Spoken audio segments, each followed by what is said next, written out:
So in today's video, I'll be sharing the three important things you cannot do on the graduate visa route, just in case you're one of those who have left that message asking about the graduate visa and how long you need to stay in the UK for you to get your indefinite leave to remain.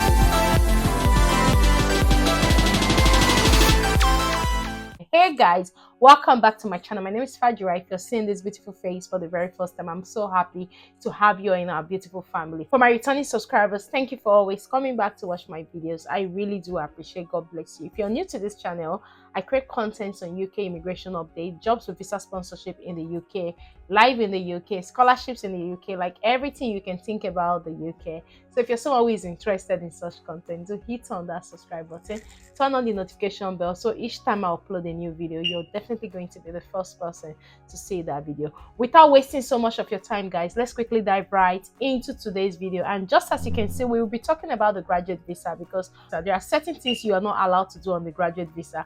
A lot of people have been confused about this. Just in case you don't know what the graduate visa is, it's also called post-study work visa. This is just an overview of what it is. A graduate visa gives you permission to stay in the UK for at least 2 years after successfully completing your studies. And bear in mind that if you have studied on a PhD level, you have 3 years. If you did your master's or BSc, you get 2 years on the graduate visa. And you can see the eligibility. You can apply for a graduate visa if all of the following are true. You are in the UK, your current visa is a student visa or Tier 4 general student visa. You studied a UK bachelor's degree, postgraduate degree, or other eligible courses for a minimum period of time with your student visa or Tier 4 general student visa. Immigration provider such as your university or college has told the Home Office you've successfully completed your course. Like we all know, in 2023, in July 3, the rule changed that if you haven't completed your studies, you are not allowed to switch to any category of visa. Also, still in 2023, you could switch from your student visa, I think within February to July or so 2023.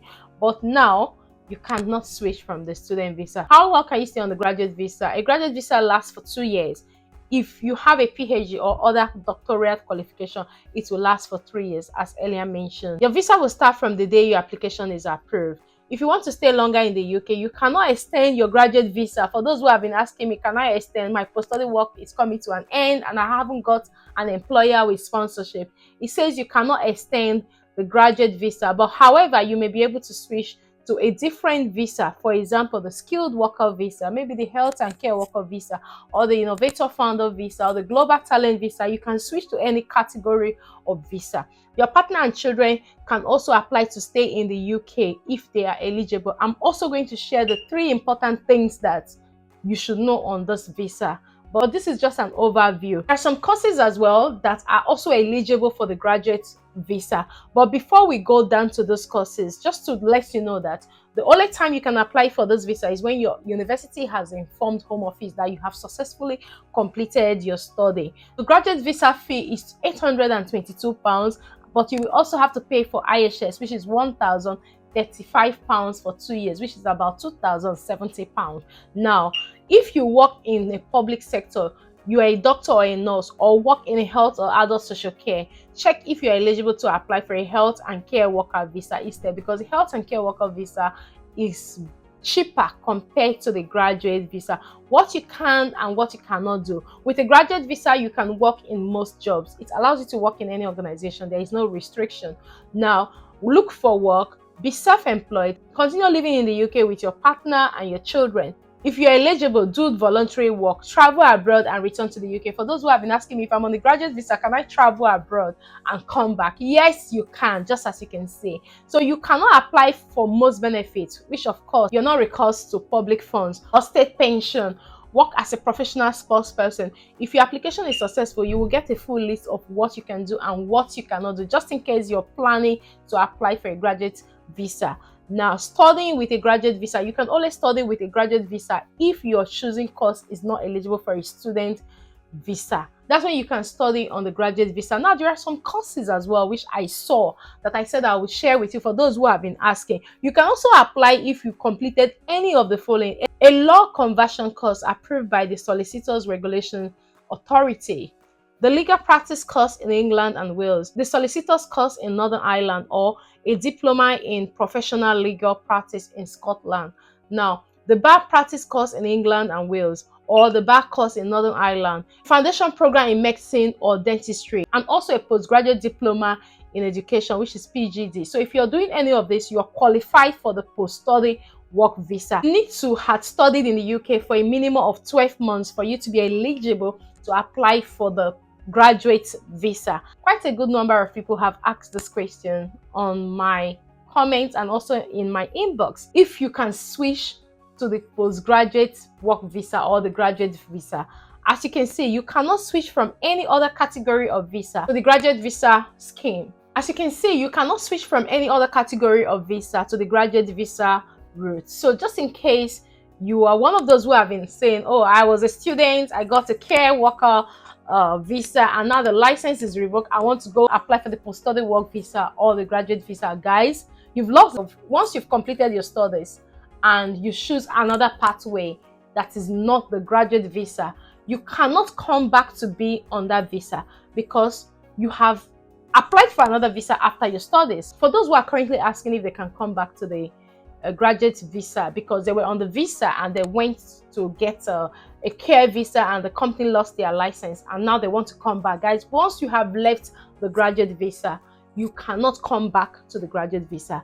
And just in case you've completed your studies and you did not go for the graduate visa, you went for a care visa or a skilled worker visa and you want to come back to the graduate visa, you cannot come back to the graduate visa. The graduate visa is only for those who have successfully completed their uni. They've got a success letter from their university to show to Home Office that they've completed their studies. So if after their studies they were able to apply for the graduate visa, that is it. They can stay on that visa and now switch to another category of visa. I hope this answers your question. Now, the second one is you cannot sponsor a dependent who wasn't on your student visa or the graduate visa. For instance, you came to the UK to study and now it's time to apply for your graduate visa because you have completed your study and you haven't gotten a job on the skilled or health and care worker visa or any other category of visa, and you choose to apply for the graduate visa for yourself because you have been on that student visa on your own.